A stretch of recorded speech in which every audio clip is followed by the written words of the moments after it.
Dusk settled over the city of Luminera, its lights blazing like fireflies in the coming night. Inside the Light Art Museum, an otherworldly glow suffused the grand hall, where magnificent, multi-hued paintings were arranged as if to dance with the soft piano accompaniment drifting from a small corner.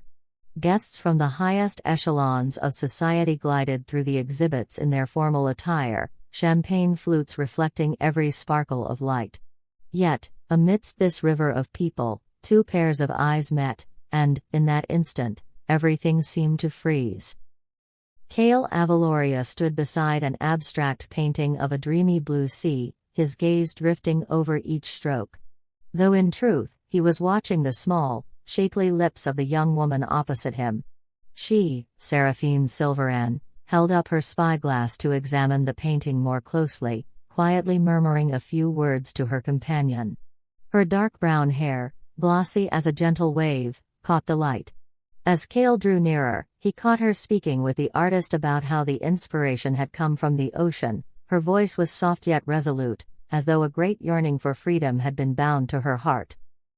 A sudden quickening of his pulse urged Kael to step forward, merely to exchange polite comments about the painting, but their eyes soon became entwined, as if they had discovered a shared, wordless language amid all the surrounding noise. Seraphine offered a small smile when Kael, thoughtful, asked how the artist had chosen the color palette for that sky above the sea, and in that moment, he saw a rare joy spark in her eyes, the joy of someone who has found another person who truly understands. The music stopped. The lights flickered to signal the start of the light refreshments, but Kael and Seraphine remained rooted to that spot, talking about classical music, voyages to distant beaches, and dreaming of building something more meaningful than mere family prestige. When the ceremony ended, Kael offered to take Seraphine on a moonlit stroll along Luminera's glittering harbor, where rippling waves hinted of salt and freedom. As they peeled away from the crowd and inhaled the briny night air, it became clear they had chosen to place their first trust in each other, even though two powerful families lay like an unspoken barrier between them. When the distant ship's horn resounded, Seraphine gently laid her hand on Kael's arm and stepped forward with slow determination. Kael responded to her with a smile suffused with resolve, hoping, one day, they would walk a path untouched by conflict. That night, beneath Luminera's golden glow, love was born between two unlikely souls. Monday morning dawned with a thin mist rising from the riverside garden where a small artist's cafe nestled beneath a canopy of lush green banyan trees. Kael Aveloria arrived first and chose a seat by the window, from which he could admire the softly shimmering water in the gentle sunrise. Before him stood a steaming espresso, its rich aroma curling upward. After a moment, Seraphine Sylvaran appeared, her brown hair still slightly damp from the dew, and her eyes shone with delight when she saw Kael's familiar gaze. In the hush of that space, a simple nod sufficed as greeting, and they found a quiet corner to talk. The jazz music blended with the clinking of coffee spoons and the steady drip of the barista's efforts, creating an atmosphere that felt theirs alone. Seraphine held a small sketchbook in her hand and gifted Kael a few recent drawings, landscapes of distant misty mountains, places she yearned to paint someday. Kael studied every line and curve, his warm gaze seeming to infuse her work with faith that her dreams would never be quashed. Raised among skyscrapers and marble, the two found temporary freedom in that morning haze, a world where no one knew them as the heirs of rival dynasties. Seraphine spoke of a set of ceramics she had commissioned from a local artisan, wishing to use them to decorate her new studio. Kael shared news of a small investment project he was following, a fund meant to support young, emerging artists. Each word and smile built up the belief that their bond was not just based on initial attraction, but on a shared desire to help their community. Outside, the sky gradually shifted to a warm pink-orange. Seraphine glanced up, worry flickering in her eyes, remembering she had to return and prepare for that afternoon's charity exhibition. Kael promised he would come to support her, then tilted his head close and whispered, "Don't worry. I'll be there, cheering you on wholeheartedly." In that instant, she smiled trustingly at him, as if the world had narrowed down to just the two of them. Before parting, Kael clasped Seraphine's hand, offering a short but wholehearted vow: "No matter what our families say, I'll do whatever it takes to keep this promise." Seraphine answered with a firm nod, her heart racing as he slipped away behind a cluster of trees, leaving the cafe bells to tinkle softly, silent witnesses to a fragile, hopeful love. That afternoon, a light drizzle fell over the small cafe at the end of an alley. The steady patter of rain on the tin roof and the dim, gray-tinged glass windows created an ambience both wistful and cozy. Kael Aveloria stepped inside, his vest slightly damp, raindrops clinging to his hair, but his eyes were solely fixed on Seraphine Sylvaran, who sat by the window's corner. She wore a lavender-colored shawl draped lightly around her shoulders, her fingers tracing the lines of her newest sketch, a moonlit lake as still as glass. As Kael approached, Seraphine glanced up and offered a radiant smile, like the sun breaking through clouds. No words were needed to bridge the space between them, a single look, a gentle nod. Kael sat down and placed a small, carefully wrapped box on the table, tied with a pale purple ribbon. Seraphine untied the ribbon and opened it, discovering a set of professional drawing pens and a soft leather sketchbook, gifts from Kael so she could continue to capture sudden bursts of inspiration. She touched each pen, her eyes welling with tears. Looking at Kael, she whispered her thanks, her lips trembling in harmony with her heart. All around them, love seemed to suspend time, the rain tapping a gentle rhythm, lo-fi music playing softly, and the lingering scent of fresh coffee. They spoke of plans to visit an upcoming art museum opening on the city's east side. Kael promised to make time to go with her and take photos as keepsakes. As night began to fall and the street lights cast a soft yellow glow through the rain-streaked glass, Kael offered Seraphine a small pastry. She lifted it to her lips, tears gleaming in her eyes from such profound happiness, knowing he truly understood every small detail of her private world.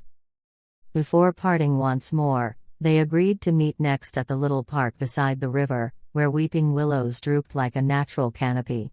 They left the cafe into the gentle rain, Seraphine's hand tightening around Kael's, and in that moment, the rain became a silent witness to their unspoken promise: no matter how the world tried to divide them, their hearts would continue to beat together.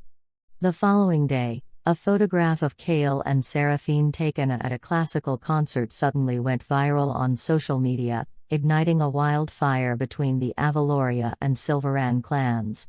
Kael received a call from his father, the tone as cold as steel, summoning him to the Aveloria Center. There, the patriarch sat behind a glossy walnut desk, his expression shocked by the image forwarded by family members. Meanwhile, Seraphine was likewise summoned to a meeting by her own family council, where her father, the head of House Sylvaran, frowned upon seeing the photograph. Both understood that their previously private affection had shattered the fragile world they shared, like shards of glass under the sun. Kael tried to explain that their relationship sprang from genuine sincerity and a mutual passion for art, but his father only retorted with an accusation of betraying the family's honor, threatening to strip Kael of his inheritance and remove him from the line of succession. At the same time, Seraphine heard her father's furious orders: "You cannot allow the House of Sylvaran to be sullied in this way. You must marry Darius Montclair at once." A crushing pain coiled around them, as though the two hearts that had once beaten in unison were being torn apart by unseen hands of power and profit. On Luminera Avenue, where they had once walked hand in hand, dreaming of a future together, only heavy footsteps carried them away in opposite directions. Under pressure they could not resist, Kael and Seraphine arranged a final meeting at the old riverside dock, the dim street lights flickering overhead. There, they exchanged one last, sorrowful glance and silently vowed, "Though parting is agonizing, we must do this to protect our families. If fate ever grants us a new dawn, may it be where we can meet again." Tears slid down Seraphine's cheeks as she nodded, and Kael held her close for a moment before stepping back toward the riverbank. He left behind a solitary silhouette against the misty night, an enduring testament to their love, fragile yet undying. Less than a week after the night they parted ways at the dock, Seraphine Sylvaran was summoned by House Sylvaran to the family's stately, old-world mansion on the outskirts of Luminera. There, her father and the council hurriedly negotiated her marriage to the Montclair conglomerate. Darius Montclair arrived in traditional European formal wear. His proud countenance and cold eyes made Seraphine's heart sink. He was a powerful man, the heir to a chain of luxury hotels in the very heart of Paris, brought back to Luminera to strengthen a strategic alliance. From the very first moment, Seraphine felt the gulf between them, not only in status, but because her heart still held onto the memory of Kael Aveloria. The wedding ceremony took place with full pomp in Sylvaran Hall, whose gilded pillars reflected the crystal chandeliers overhead. Guests glittered in their evening attire, all bearing witness as Seraphine appeared radiant in her intricately embroidered white lace gown. Yet behind her light makeup were tired, listless eyes that had forsaken dreams and stifled emotions. As she stepped onto the dais, every gaze fixed upon her forced smile. When Darius took her hand, the vow that rang out beneath the candlelight sounded like a strained melody. I pledge my fidelity to you, through life's storms. The celebration that followed was lavish, accolades and an orchestra playing an elegant waltz, but inside, Seraphine felt only a vast emptiness. In the days that followed, she moved into the sleek, modern apartment Darius had chosen on a high floor of Montclair Plaza, its glass windows offering a panoramic view of Luminera's bustling streets. Darius appeared gallant and attentive, dinners reserved at upscale restaurants, expensive gifts delivered regularly, yet it all felt like a facade. He demanded that Seraphine sever all old connections, tightly controlled her messages, her calls, and even her schedule. At first, Seraphine tried to fill the void by taking part in the charity events Darius arranged. She stood beside him before the press to uphold the image of a noble lady, but the ache in her heart only grew sharper each day. Darius, by nature jealous, began to display blind rage. Just because Seraphine sent a sketch to a college friend, he suspected her of infidelity. That very night, he screamed so loudly in their upscale apartment that neighbors drew their curtains tight. Such episodes dragged on late into the night. Seraphine would tremble against the wall, feeling her blood grow thin with each beating of her heart. Once, when she tried to refuse a call from her friend Isolde's father, Darius lunged forward, grabbed her arm, and slapped her hard beneath the harsh yellow light. Seraphine collapsed to the floor, tears mingling with foam at the corners of her mouth, while he continued to berate her as vain and useless. Seraphine's health steadily declined. She often felt dizzy, her heartbeat erratic. When she was rushed to the hospital for a severe chest pain, doctors diagnosed her with early-stage heart failure caused by chronic stress. Darius half believed the doctors when they insisted she rest completely, yet he still forced her to attend the opening ceremony of Montclair Hotel's new property to maintain the family's image, driving Seraphine to the point where she hid her dangerous symptoms rather than risk defying him. Each night, she gazed at the single photograph she kept tucked inside her sketchbook, a drawing Kael had given her, and her eyes brimmed with tears as she wondered whether reality could ever offer her an escape, or if her heart would forever endure the weight of familial expectations. Seraphine's first love seemed to have been buried beneath the glitter of her new marriage, yet its pain tormented her every moment. Inside that cold apartment, the wind slipping through the window felt like a mournful song for a love that refused to die.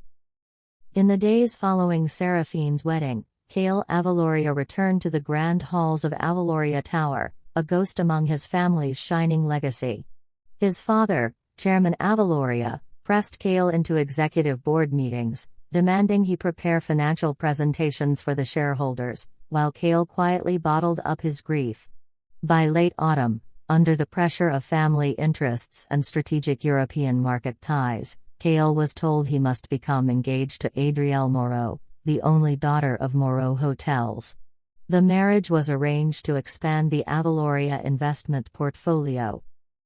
Adrielle, a delicate-faced young woman with a shy smile, greeted Kael with a bouquet of white roses at a modest ceremony atop Aveloria Tower, where guests included European business magnates. From that moment, two strangers entered a hollow marriage. Adrielle did her duty as a noble wife, meticulously preparing formal dinners and selecting expensive macaron to host the Aveloria family. Kael, meanwhile, spent his days in the boardroom, scanning market reports. He kept Kael stored away in his desk drawer, hiding her sketch from Seraphine. His life became a blur of frequent business trips to London, Paris, New York, and Singapore. Whenever he returned home, he offered Adrielle a polite greeting before retreating to his study. Night after night, he pored over files and numbers, his mind bleeding for Seraphine's image. Adrielle keenly felt the invisible distance between them. She placed their wedding portrait on a bedside table, but never once saw Kael smile as tenderly as he had for Seraphine. On weekend evenings, Adrielle donned evening gowns and appeared at the Aveloria family's charity events, waiting for her husband's warm gaze, only to find him deep in thought at his phone, often looking at a photo of Seraphine smiling during a Sylvaran philanthropic initiative.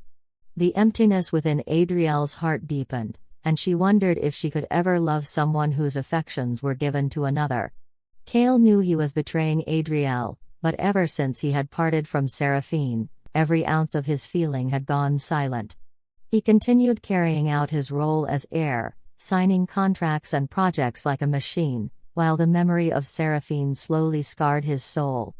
And while Seraphine lay fighting for her life in that hospital bed, ravaged by heart failure, Kael remained enveloped by the neon glow of high-rise boardrooms, haunted by the vision of her, an unextinguishable flame in a relentless world.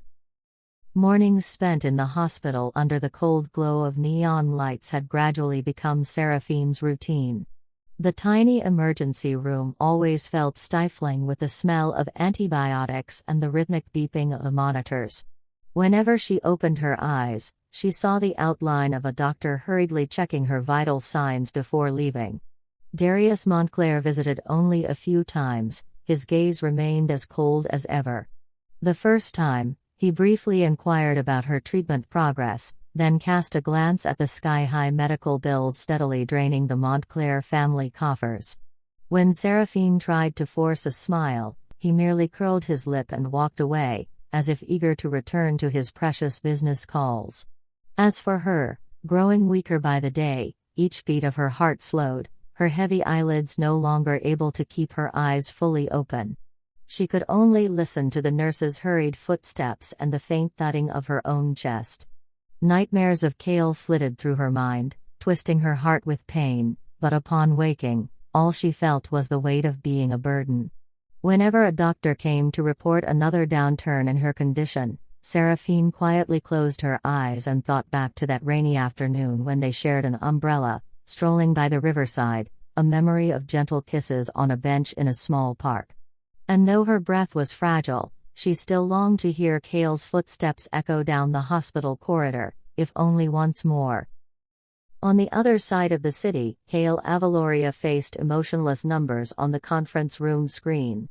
He sat silently in the executive suite, scrolling through Aveloria Ventures' financial reports, yet his heart felt hollow. The towering glass walls of Aveloria Center reflected dazzling neon lights, making everything seem alien. Each tap on the keyboard felt like pressure, yet he felt sucked into a void, unable to concentrate.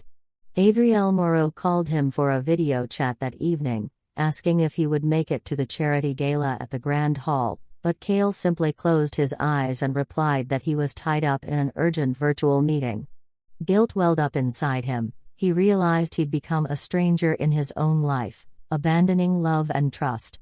Night after night, he hid Seraphine's sketch, the one showing her face, in his desk drawer, gazing at it as though it contained the last warmth in his world. Sometimes he wondered why he never asked Seraphine directly whether she needed him by her side. If he had intervened in time, could she have been spared this suffering? One Saturday afternoon, Kael received an email from Lucien Sylvaran with the simple subject line, "Seraphine is in critical condition." His vision blurred, and his heart pounded so loudly that even the sound of typing felt distant. The brief message stated that Seraphine had just suffered a severe heart failure episode, and doctors feared she might not hold on much longer. Kael looked up toward the window. The skyscrapers seemed to recede, leaving only the cold wind slipping through the panes. He had never felt the world so silent. Deep inside, regret twisted him as he thought that perhaps none of this would have come to pass if their love hadn't been strangled by misunderstanding and power. Without a moment's hesitation, Kael picked up his phone, called Adriel on video, and whispered an apology. "I have to leave immediately. Something urgent has come up that can't wait." Adriel's voice quavered with confusion. "I understand. Be safe." In that instant, Kael cast aside every constraint, every glory, every geographic barrier. He had to be by her side, no matter what warnings he might receive from his family. The plane landed at Luminera International Airport at sunset, the last rays of the sun painting both runway and clouds in brilliant gold. Kael strode past the VIP lounge without pausing, his brown scarf still faintly smelling of ocean air. A driver waited in a limousine, weaving through traffic toward Sylvaran Hospital, where Seraphine lay. Raindrop streaks lit up the car window, reflecting Kael's weary but determined face. When the vehicle stopped before the entrance, he bolted into the lobby. A security guard merely nodded and escorted him to the elevator. In the quiet hallway, Kael heard the nurse's footsteps and the brittle bleeps of the monitor, making his heart feel as though it would leap from his chest. The patient room door cracked open, and there he saw Seraphine, gasping for breath, her face pale and gaunt beneath a pristine white blanket. Tears rolled down her cheeks when she saw him standing there, Kael's figure a single beam of light in the surrounding darkness. He bent down, clasped her thin hand, and trembled as he whispered, "Are you all right? I'm here now." Seraphine managed a faint smile. Her mouth couldn't form many words, but her eyes brimmed with trust and regret. In that moment, the world paused. The monitor's beep was faint, but to Kael, only Seraphine's trembling heartbeat remained. He vowed that nothing would ever tear them apart again. In the hallway outside, Darius Montclair appeared suddenly, his face icy when he saw Kael with his rain-damp scarf. Anger flared as he lunged forward, yanking on Kael's shoulder and forcing him backward, tension crackling in the air. "How dare you show up here? Seraphine is my wife." Kael met Darius's gaze evenly, his voice steely yet laced with pain. "She is no longer in your world. Let me care for her." Darius's brow furrowed, but when his eyes dropped to Seraphine's trembling hand, he realized just how dear her condition was. Lucien stepped forward, his tone sharp. "Darius, can't you see she's barely holding on? She needs proper care, not a fight over who claims her." After a moment's silence, Darius loosened his grip on Kael and turned away, bitterness etched on his face. Lucien grasped Kael's shoulder, whispering, "Stay with her. House Sylvaran will provide whatever support she needs." Kael nodded quietly, his gaze following Darius's retreating form before he returned to Seraphine's side and pressed a warm kiss to her forehead. In the days that followed, Kael rented a modest apartment near the hospital so he could care for Seraphine more easily. In that simple room, furnished only with a single bed and a small writing desk, he displayed a few of Seraphine's paintings on a shelf, infusing the space with her spirit. Each morning, he called the nurse to draw Seraphine's blood, attentively listened as the doctor updated him on test results, and personally prepared each dose of medication along with the thin rice porridge she preferred. Wrapped in a thin blanket, Seraphine could not speak much, but whenever her hand brushed the pastry Kael had brought from the nearby bakery, a fragile smile flickered on her lips. Despite her illness, she was happy that Kael was here, even if it was only to hold her breath. In the afternoon, Kael wheeled her to the hospital rooftop, where a small lavender garden bloomed. The lavender bushes swayed gently in the sunlight, sending their fragrance drifting through the air. Seraphine gingerly touched a delicate leaf, her eyes seeming to merge with the dreamy purple sea she always loved. Kael stood beside her, softly wiping a tear from her cheek, and murmured, "I will never let you go again." From a lower floor, violin music drifted up. It came from a concert Lucien had organized to benefit the family's charity fund, filling the air with hope for these two gradually healing souls. However, darkness lingered as Seraphine's condition remained precarious. One night, she awoke in a coughing fit, clutching her chest, unable to breathe. Panicked, Kael lifted her to a sitting position and urgently called for the on-call doctor, tears streaming down his face as Seraphine doubled over in pain. The surgical light flickered as nurses hurriedly escorted her into the emergency room. Kael stood outside the door, feeling as though his hands were bound, waiting in agony. The monitor's alarms sounded loudly, each second felt more suffocating than the last. Finally, a doctor emerged, his white coat damp with sweat, and spoke in a heavy voice, "Her condition is critical. She needs surgery immediately." Kael nodded weakly, then followed into the operating theater, clutching Seraphine's hand just before she was laid on the operating table. As the door swung shut behind him, Kael collapsed onto a chair, his head dropping to rest on the desk, his tears mingling with the steady beep of the monitor. He silently prayed that if the surgery succeeded, she would stabilize and he could at last heal all the pain she had endured. 3 hours of waiting felt like centuries until the doctor finally returned, weary yet hopeful. The operation was a success, but she's still very weak. She'll need intensive monitoring for at least another week. Kael grasped the doctor's hand and whispered, "Thank you." Then he looked up at the painting on the wall, a peaceful riverside scene in the late afternoon that Seraphine had once sketched, her smile still radiant in the sunset. In that moment, Kael vowed to himself that he would never let the past separate them again. He would protect Seraphine at any cost, even if it meant sacrificing everything. Under the dim yellow lights of the hospital corridor, after everyone else had gone home to rest, Kael sat beside Seraphine's bed, gently stroking her hair. Seraphine half smiled in a drowsy haze, as if she had never truly left his side on this painful journey. He softly sang the song they first heard together on their first meeting, infusing each note with warmth, hoping she would awaken and that their hearts could once more beat in unison amid life's storms.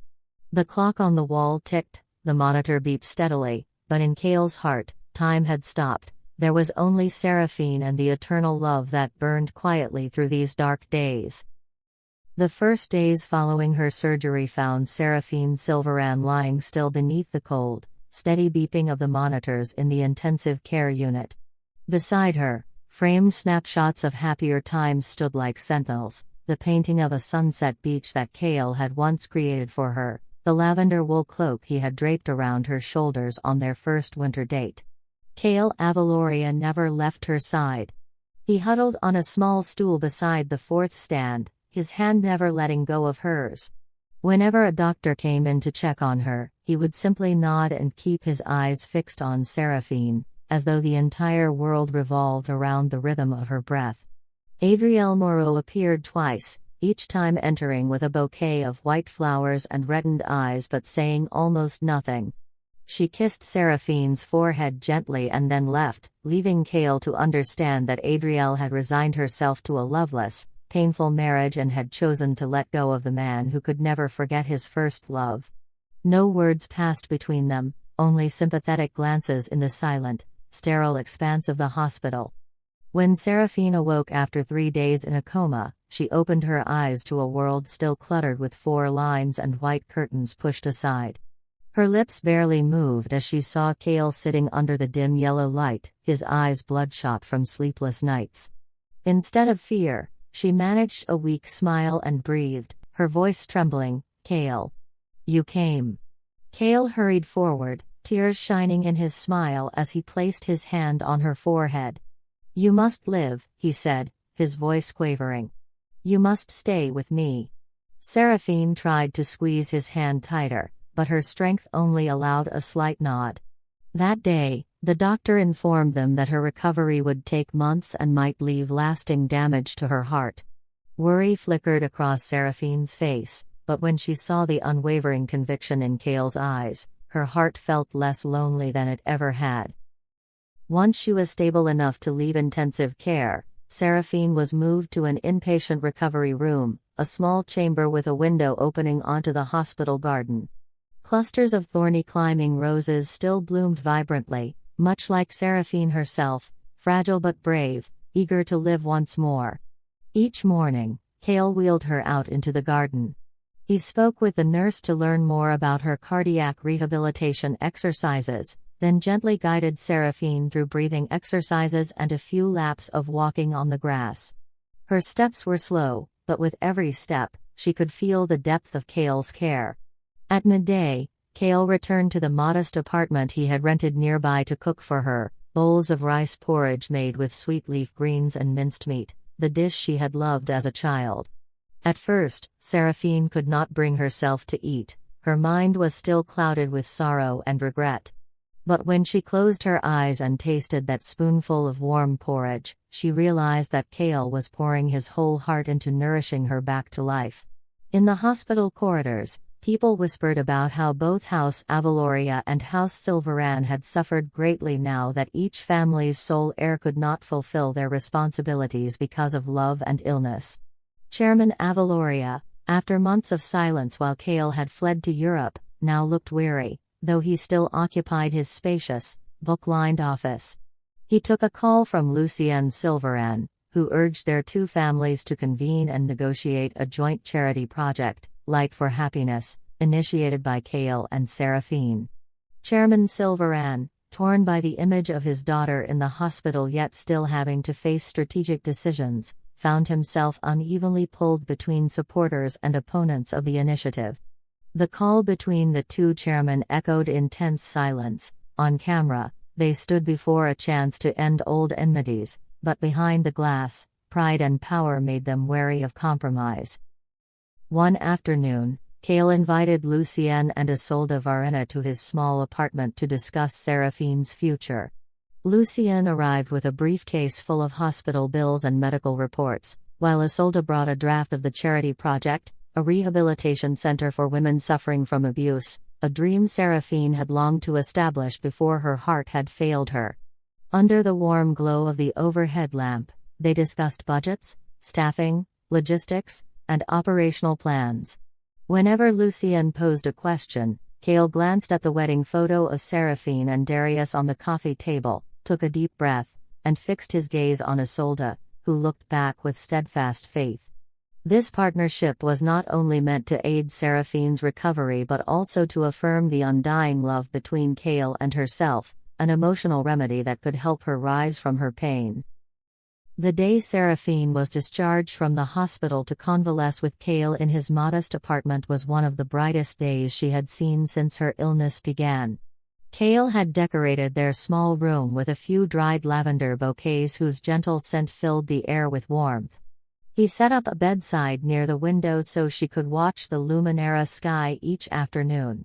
Every morning, he greeted her with a cup of warm cocoa and homemade toast, then helped her sit on an armchair so they could talk. The first words Seraphine spoke after so long of silence came slowly. "Do you regret everything?" Kael quietly moved to the kitchen, refilled their teacups with green tea, then sat beside her, taking her hand. His answer came like a prayer: "Don't say that. Regret changes nothing. What I know is this: now and forever, I only want to be by your side." A tear slid down Seraphine's cheek. This time, it was a tear of hope that, despite all their losses, they could still find a path to happiness. One cloudy evening, as a winter breeze chilled the air through the glass window, Kael prepared a simple meal: brown rice, pumpkin soup, and a fragrant piece of grilled fish, and fed Seraphine piece by piece while kneeling beside her. She closed her eyes and savored each bite, feeling the warmth flow from the bowl to Kael's hand to her heart, where she glimpsed a brilliant light. After dinner, they opened an old photo album together, memories of happier times, Seraphine's first gallery exhibition, the evening Kael took her to her first classical concert, the sketch of that riverside sunset in Luminera.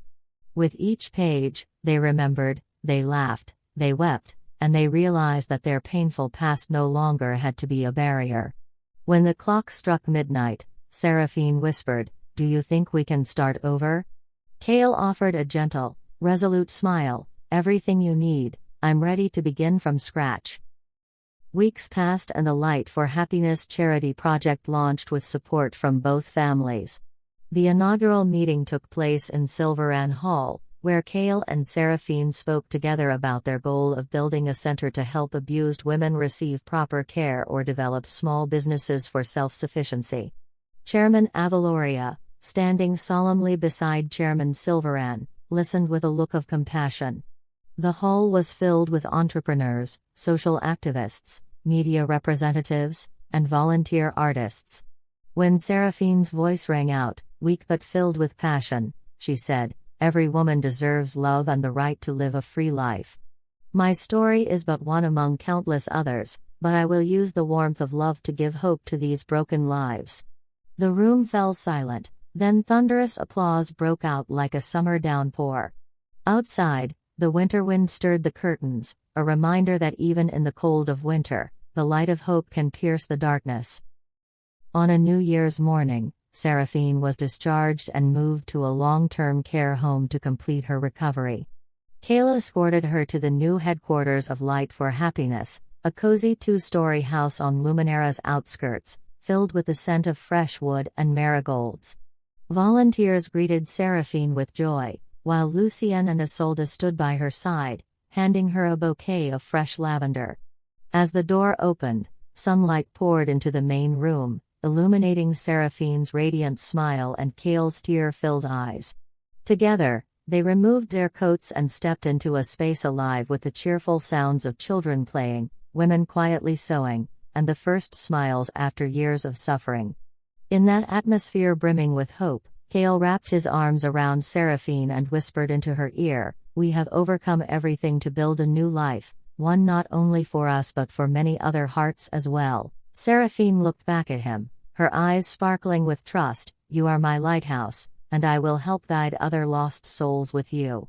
Winter sunlight streamed through the window, bathing the room in gold, as though shining on a love that had withstood every storm and burned brightly through the darkness. Under the gentle sunlight of early morning, Seraphine sat on the porch of the two-story house where the Light for Happiness Center was located. Her hands rested lightly on a guidebook for women learning traditional crafts. The laughter of the volunteers echoed down the hallway, mingling with the sound of brooms sweeping fallen leaves and the faint aroma of drip coffee in the air.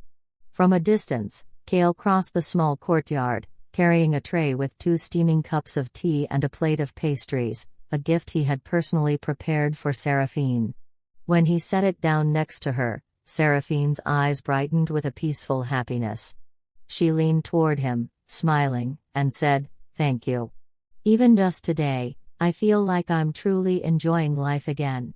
Kael sat down beside her, took in the lively surroundings, then reached for Seraphine's hand and recalled everything they had endured, her final days in the hospital when he never left her bedside for a moment, and those long nights he spent playing classical music so she could recognize the sound of life around her. He whispered, "You have shown a strength beyond anything I could have imagined, and I will always be here to share every moment with you."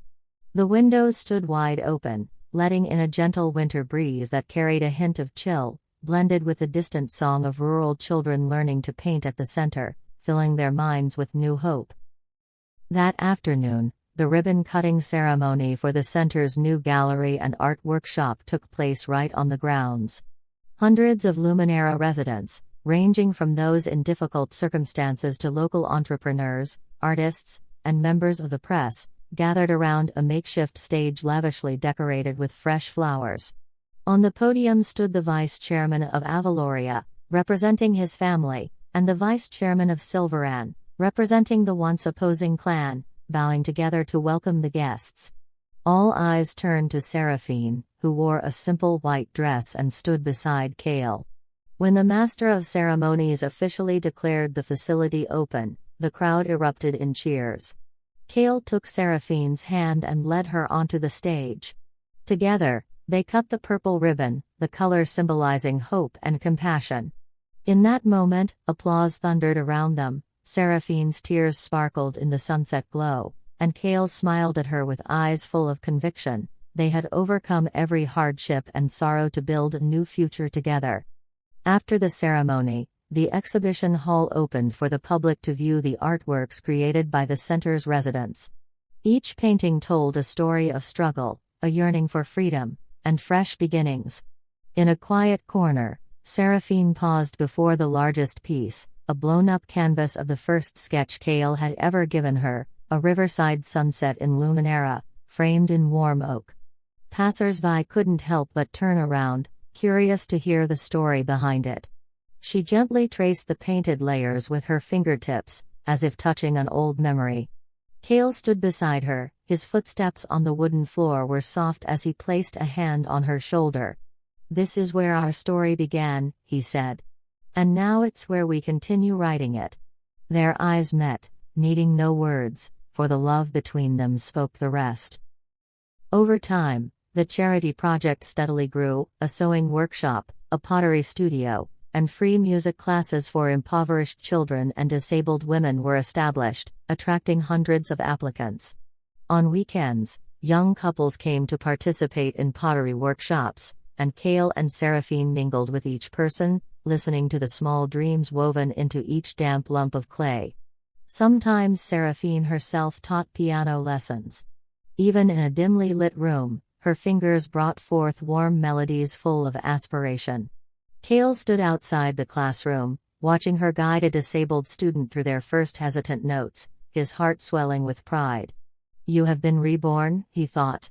"And we are helping others be reborn, too." In this vibrant tapestry of life, the Aveloria and Sylvaran families gradually drew closer together. Chairman Aveloria, once stern, now smiled when Luminera's businesspeople arrived with signed Light for Happiness contracts, some even shaking hands to sponsor scholarships for children. Chairman Sylvaran, standing nearby, quietly watched his daughter enter his office and place a small ceramic figurine he had commissioned, a piece crafted by Seraphine and a woman who had once been a victim of abuse. He nodded in approval, letting go of all past grievances. Under the warm yellow glow of the boardroom lights, the two chairmen signed a long-term cooperation agreement, pledging to support the center's future and, in doing so, granting Kael and Seraphine's hearts the freedom they had earned. 5 years later, in the cozy setting of their newly purchased riverside apartment in Luminera, Kael and Seraphine prepared breakfast together for their little son, Leo, who had just woken up. Leo's curly hair framed a pair of clear, round eyes, uncannily reminiscent of Seraphine's smile. Leo's laughter rang through the oak-floored living room, where family photos hung neatly on the walls, the moment they signed their project partnership, the paintings Seraphine first won an award for, and a snapshot of their modest wedding beneath drooping willow trees. Kael smiled as he watched Seraphine scoop Leo into her arms, and together they gazed at that original sunset painting, its scar of golden purple still brilliant, etched by the last light of day dancing on the river. They had traveled far, from that wounded starting line to this unexpected haven of peace. On one late autumn evening, Seraphine and Kael walked hand in hand across the wooden footbridge spanning the river where they had met for the first time. Golden leaves drifted down in quiet flurries, and the breeze carried the scent of smoldering autumn leaves, a breath of seasonal transition. Kael looked at Seraphine with gentle eyes. "Do you remember the first time we stood here?" he asked. Seraphine nodded softly, her voice trembling with emotion. "I remember. I was so weak then, but with you holding my hand, I felt life could still be happy." He smiled and kissed her forehead. "We found each other again, and now we have Leo, the greatest gift of all." Seraphine pressed her hand to his chest, closed her eyes, and felt his steady heartbeat. "You gave me new life," she whispered. "You are the most beautiful part of my youth." Their story did not end with a permanent full stop, but rather with an open comma, leading into the next chapter, the journey of two hearts that had transcended the enmity of their clans, ended abuse, and transformed tragedy into a will to live. The Luminera River continued to flow beneath the wooden bridge, witnessing the steady steps of their small family, Kael, Seraphine, and Leo, amid the vast modern city, where glittering lights could never overshadow the light of compassion and enduring love. And so, autumn slipped quietly by, carrying the seeds of hope that had sprouted from ashes, reminding everyone that, no matter life's ups and downs, as long as they had each other, they would compose a never-ending song of beauty. The sixth summer since the founding of the Light for Happiness Center brought an unrelenting heat wave to Luminera. Even the lavender and climbing roses on the hospital rooftop began to wither beneath the scorch of the sun. Kael Aveloria decided to take Seraphine and Leo to a small seaside resort about a 2-hour drive from the city center, somewhere they might rediscover the peace they once knew. The wooden villa nestled against a cliff overlooking the sea, its windows thrown wide to welcome the salty breeze. On their first morning there, Seraphine sat on the porch, cradling Leo in her arms, her gaze fixed on the deep blue ocean. A warm happiness welled inside her. For the first time in many years, she was truly able to rest. Kael carried a wooden chair to place beside her, then poured 2 glasses of fresh watermelon smoothie, one for Seraphine and one for Leo. The sound of waves lapping against the rocks and the wind drifting through every crack of the windows filled the air with the scent of the sea. Seraphine murmured, "I never imagined I'd feel this peaceful again." Kael smiled gently and placed his hand over her heart. "I promise I will bring peace to you, no matter how fierce the storms may be."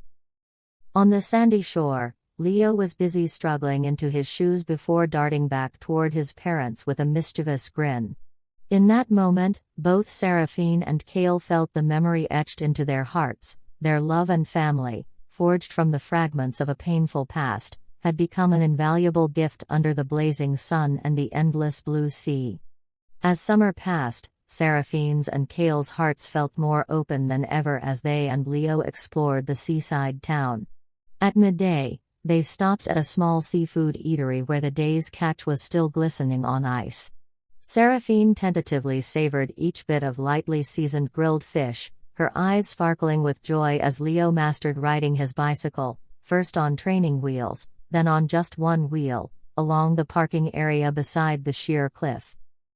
In the afternoon, they strolled along the old pier, where small fishing boats lay moored in silence. Seraphine picked up shells that the ocean had carried in, examining their shapes with a dreamy smile. Kael told Leo the story of how he and Seraphine first met, how the sketch of that riverside sunset in Luminera had transformed into the warm heart beating between them today. Leo beamed, his innocent eyes seeming to imagine how hard his parents must have fought to stay together. He planted a quick kiss on Seraphine's cheek. "Mom, you are so beautiful." This made Seraphine laugh, though tears of remembrance shimmered in her eyes as she recalled the long days of storms in her past. When they returned to Luminera, the Light for Happiness Center entered its second phase of development.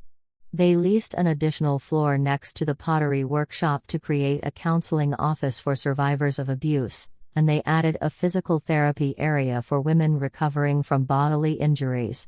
Seraphine spent most of her time there, conversing with and comforting women who sought help. Some afternoons, she would play the piano tucked beneath a weeping willow in front of her office. Her warm music drifted through the courtyard, prompting tears from women waiting for counsel, tears that expressed an awakening hope. Kael often stood quietly outside her door, watching his wife at work with profound pride. Sometimes he would place a gentle hand on her shoulder, and together they'd watch as groups of women returned home with relief packages in hand, exchanging only soft smiles but no words. In the 8th autumn, a new storm hit the center. A global economic crisis spread to Luminera, causing severe cuts in funding. Many businesses that had once supported the center had to suspend their donations because of capital constraints. The counseling office became flooded with more clients than it could handle, and the pottery studio faced a shortage of materials. At first, many volunteers panicked, unsure how to proceed. But Seraphine, though still fragile from her major surgery, resolutely continued to oversee every operation. Each morning, she held staff meetings to discuss ways to mobilize resources, solicit small-scale donations from individual philanthropists, and coordinate with international nonprofits to send ceramic supplies. Kael focused on organizing a series of fundraising events centered around art, inviting local painters, musicians, and actors to donate works, auctioning Seraphine's own paintings, and adjusting the budget to prioritize emergency relief efforts. Night after night, the two of them pored over financial maps and planning spreadsheets in their shared office, eyes red from stress but hearts resolute. They would weather this difficult period together. Amid this turbulent time, a surprising figure entered their lives. Adriel Moreau arrived with a team of talented potters from Europe, offering professional expertise to help the ceramics studio produce high-quality work that could attract tourists during the city's festival season. Standing under the cool autumn breeze, Adriel spoke to Seraphine in a warm, even tone. "I want to contribute in a small way to help your center get through this challenging time. Please let me accompany you." Memories of the painful months after their divorce still lingered, and Seraphine felt a flutter of confusion at the arrival of Kael's ex-wife. Yet when she saw the sincerity in Adriel's eyes, she nodded in agreement. A friendship gradually formed between the two women, each once linked by the same man, rising above old jealousy. Adriel became one of the center's most active supporters. She reviewed prototype designs for ceramic bowls and plates, lobbied French sponsors to send premium materials, and arranged technical assistance for the studio. In the midst of this busy work, Kael and Seraphine decided, for the first time in years, to host a small celebration for the center's team. The gathering took place in the garden behind the house. Purple and white lanterns hung among the willow branches, and tables and chairs formed a large circle, surrounded by paintings created by the center's students. Almost everyone attended: Lucienne and Isolde, women who had once sought refuge at the center, former patients from the intensive care unit, volunteers, and even Adriel. Laughter and chatter rang throughout the garden as old stories were shared, and tears glistened in everyone's eyes. When the piano music began, Seraphine gently addressed the crowd. "Thank you, everyone, for staying by our side through this difficult journey. This gathering today is to celebrate 6 years of writing a story of hope together." Kael stood beside her, placing a hand on her shoulder and smiling. "None of this would have been possible without you. So please accept our deepest gratitude." Warm applause broke out as each person exchanged looks of mutual respect and a sense of unbreakable unity. Time flew by. Seraphine turned 35, still slender but now with a radiance far brighter than before. She decided to hold a solo exhibition titled Rebirth at the Light Art Museum, the very place where she first met Kael. The exhibition featured works she had created over the past 8 years, chronicling her journey from immersion in love to rising from abuse and illness, and ultimately to a newfound life of peace. The title "Eyes That Awakened" was inscribed in purple ink above the enlarged riverside sunset sketch she had made in Luminera so many years ago. On opening night, in the museum's grand hall, paintings lined every wall as if recounting an emotional film. Guests queued in long lines to witness the vibrant, living art, from private collectors to art journalists. Kael stood quietly beside Seraphine, his eyes blending pride and reverence. When the MC announced, "This is Seraphine Sylvaran, a woman who conquered her fate to ignite hope in countless hearts," thunderous applause broke the hush. Seraphine paused for a moment before smiling, tears welling in her eyes. "I have only fulfilled my duty to my own breath," she said, "and this is also my gift to all those who once let me go but never truly left. That is what made me stronger." The audience rose, bowing respectfully to both her art and her sincere heart.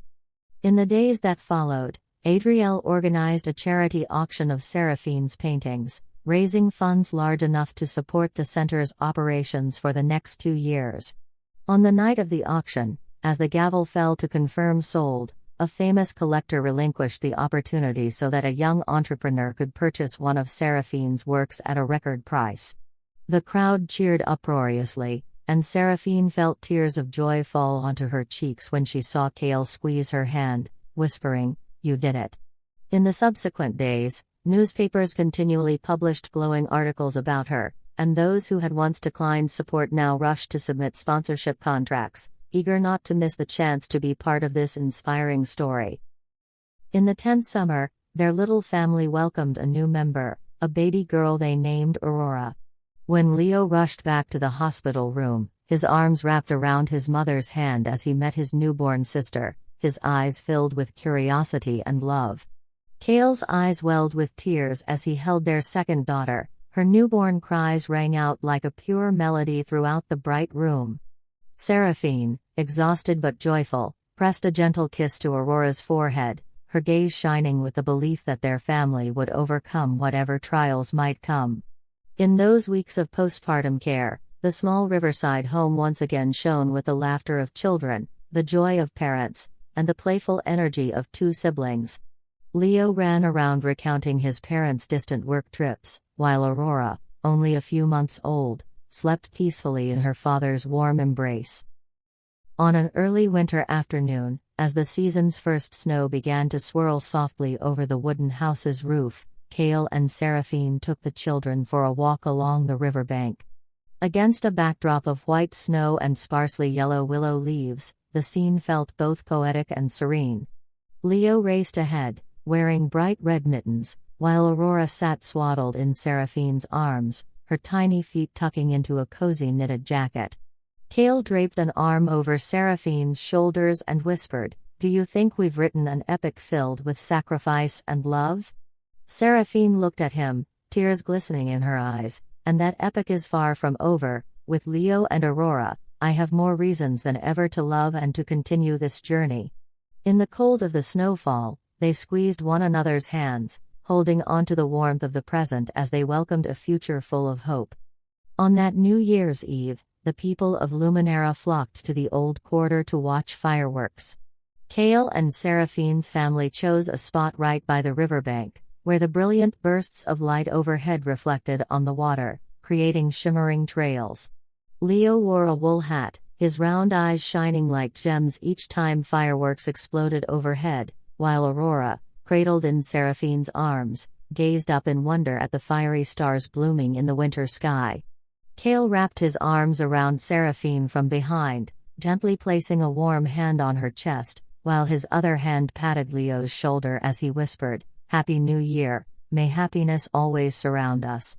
Seraphine beamed, her gaze lifted to the sky where fireworks painted circles of purple and gold, just as each melody and painting they had created together wove a tapestry of peace and warmth amid the biting cold.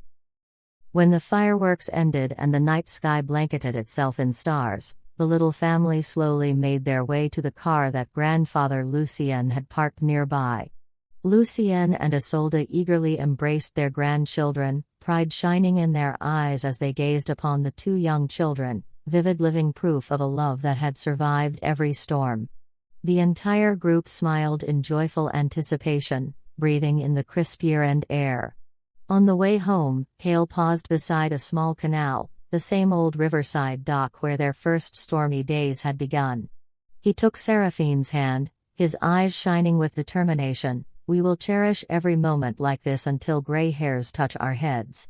Seraphine nodded softly, her gaze following the long river flowing into the night, as though seeing the shattered fragments of their past now transformed into rays of hope, drifting through the branches and filling their hearts through all the years that had passed.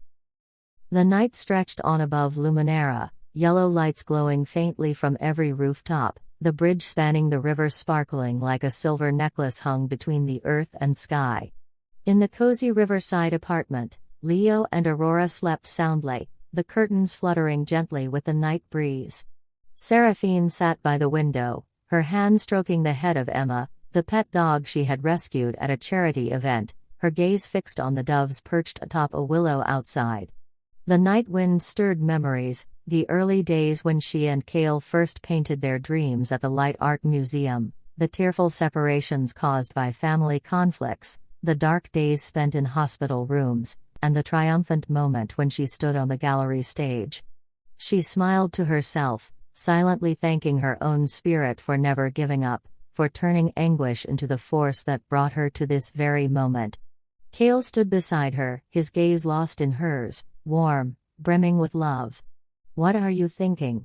he asked. Seraphine turned toward him, her smile gentle. "I'm thinking about how, from the ashes, we wrote our story, so that now, things can finally be at peace." Kael returned her smile and hugged her gently, whispering, "Our story will continue, for the rest of our lives." And in that silent night, two hearts quietly affirmed that no matter how many trials life might bring, love, compassion, and faith would always guide them back to each other. The Luminera River continued its gentle flow, carrying the rhythm of city life. Yet the small waves still whispered against the old dock, where the love story that bridged two rival families began, and there, the promise of hope shone like a star in the night, forever undimmed.